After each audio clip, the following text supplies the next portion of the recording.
Assalamualaikum warahmatullahi wabarakatuh. Saya Amrina Amalia Rosyadah, NIM 2019-53087, akan menjelaskan tentang konsep database rasional. Database rasional merupakan model rasional basis data yang akan disebar atau dipilah-pilah ke dalam berbagai tabel dua dimensi. Pada setiap tabel selalu terdiri atas lajur mendatar yang disebut dengan baris data atau row, dan lajur vertikal yang biasa disebut dengan kolom atau file. Keuntungan database rasional: bentuknya sederhana, kemudian mudah melakukan operasi berbagai data. Istilah dalam database rasional itu ada relasi, yang merupakan sebuah tabel yang terdiri dari beberapa kolom dan beberapa baris. Relasi menunjukkan adanya hubungan di antara sejumlah entitas yang berasal dari himpunan entitas yang berbeda. Entitas sendiri merupakan individu yang mewakili suatu yang nyata dan dapat dibedakan dengan yang lainnya.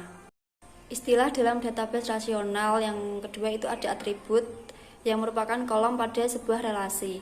Setiap entitas pasti memiliki atribut yang mendeskripsikan karakter dari entitas tersebut.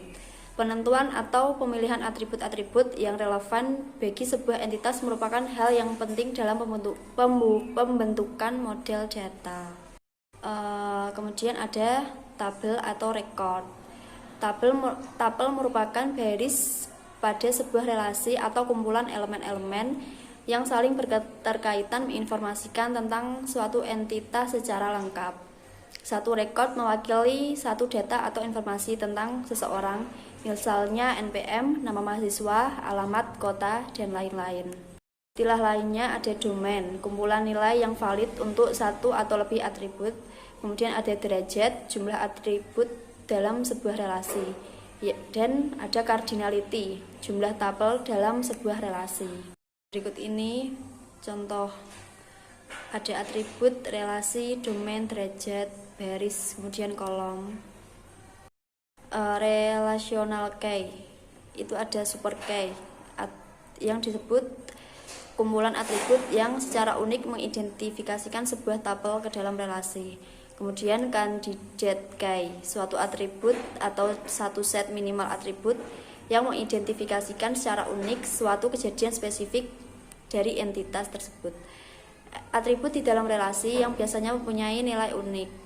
Primary key merupakan satu atribut atau satu set minimal atribut yang tidak hanya mengidentifikasikan secara unik suatu kejadian yang spesifik, tapi juga mewakili setiap kejadian dalam suatu entitas.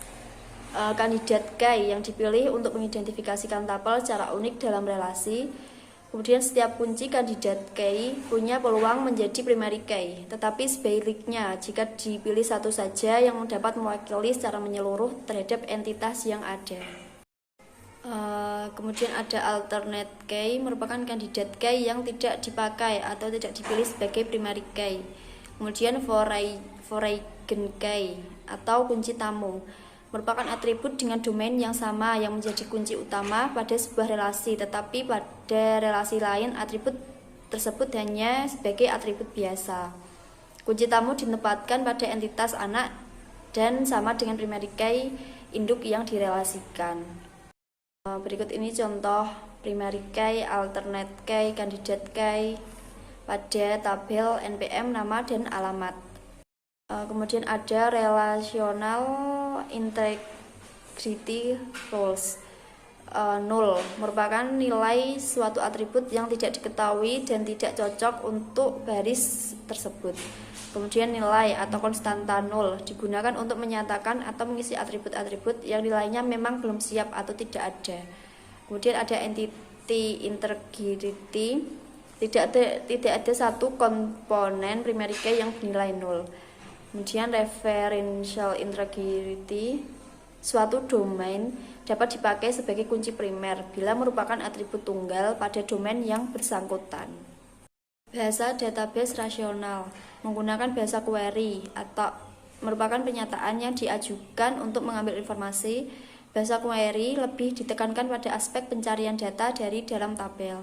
Aspek pencarian ini sedemikian penting karena merupakan inti dari upaya untuk pengelolaan data.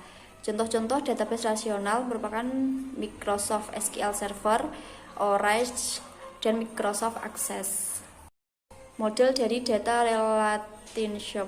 Model data merupakan kumpulan perangkat konseptual untuk menggambarkan data, hubungan data, semantik atau makna data, dan batasan data. Model keterhubungan entity merupakan model data yang paling populer digunakan dalam perancangan basis data.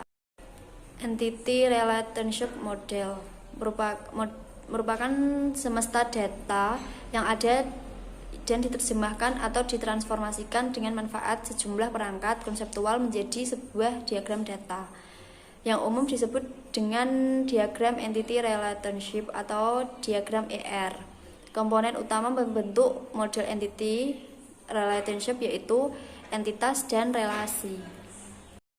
Entitas dan himpunan entitas. Entitas sendiri merupakan individu yang mewakili suatu yang nyata dan dapat dibedakan dari suatu yang lain. Sekelompok entitas yang sejenis dan berada dalam lingkup yang sama membentuk himpunan entitas.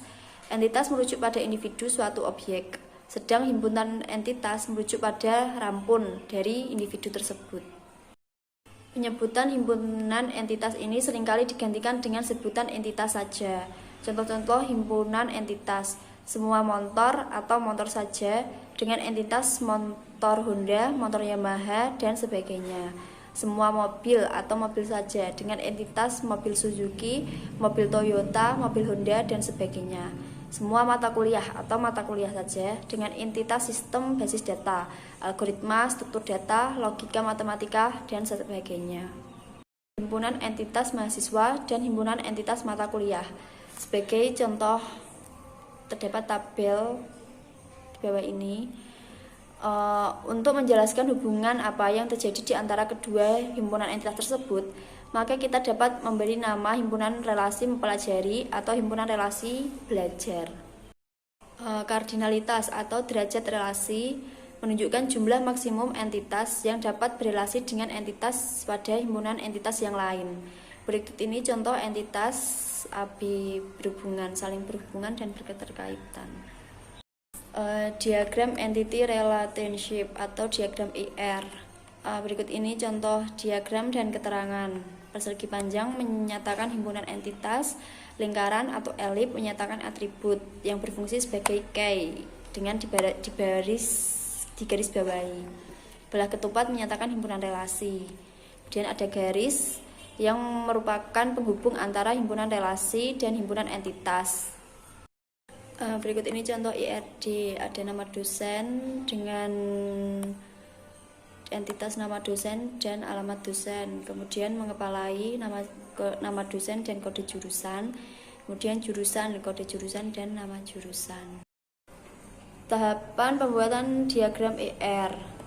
Tahap pembuatan diagram ER awal atau preliminary design mendapatkan sebuah rancangan desain basis data minimal yang dapat mengakomodasikan kebutuhan penyimpanan data terhadap sistem yang sedang kita tinjau. Tahap optimasi diagram ER atau final design melakukan koreksi terhadap hasil pertama. Bentuk-bentuk koreksi yang terjadi bisa berupa pendekomposisian himpunan entitas, penggabungan himpunan entitas, perubahan derajat relasi, penambahan relasi baru, hingga perubahan atau penambahan dan pengurangan atribut untuk masing-masing entitas dan relasi. Langkah teknis tahap 1: mengidentifikasikan dan menetapkan seluruh himpunan entitas yang akan terlibat. Kemudian menentukan atribut key dari masing-masing himpunan entitas, mengidentifikasi dan menetapkan seluruh himpunan relasi di antara himpunan entitas yang ada beserta foreign key-nya, menentukan derajat untuk setiap himpunan relasi, dan melengkapi himpunan entitas dan himpunan relasi dengan atribut deskriptif atau non. Derajat minimum relasi. Derajat atau kardinalitas relasi minimum merupakan hubungan minimum yang boleh terjadi antara himpunan entitas yang satu terhadap himpunan entitas yang lain. Contohnya, seorang anak dapat belajar beberapa jenis sepeda atau belum belajar sepeda satupun. Kemudian setiap sepeda dapat dipelajari oleh banyak anak, tapi bisa saja ada sepeda yang belum pernah dipelajari oleh satupun anak. Seorang pelatih boleh membimbing beberapa jenis sepeda, tapi bisa saja ada pelatih yang belum diperbolehkan membimbing satu sepeda pun. Setiap sepeda hanya boleh diberikan untuk satu pelatih, tapi tidak boleh ada sepeda yang tak berlatih. Contoh kamus data, anak sepeda pelatih, anak belajar sepeda dan dibimbing oleh pelatih. Anak, nama anak, alamat, dan nomor telepon, sepeda, nomor sepeda, jenis sepeda, dan tahapan. Bengkel, ID pelatih, nama pelatih, dan alamat. Belajar, nomor sepeda, hasil bimbingan, nomor sepeda, ID pelatih, waktu, dan tempat. Sekian presentasi saya mengenai konsep database rasional. Mohon maaf apabila ada banyak kesalahan. Wassalamualaikum warahmatullahi wabarakatuh.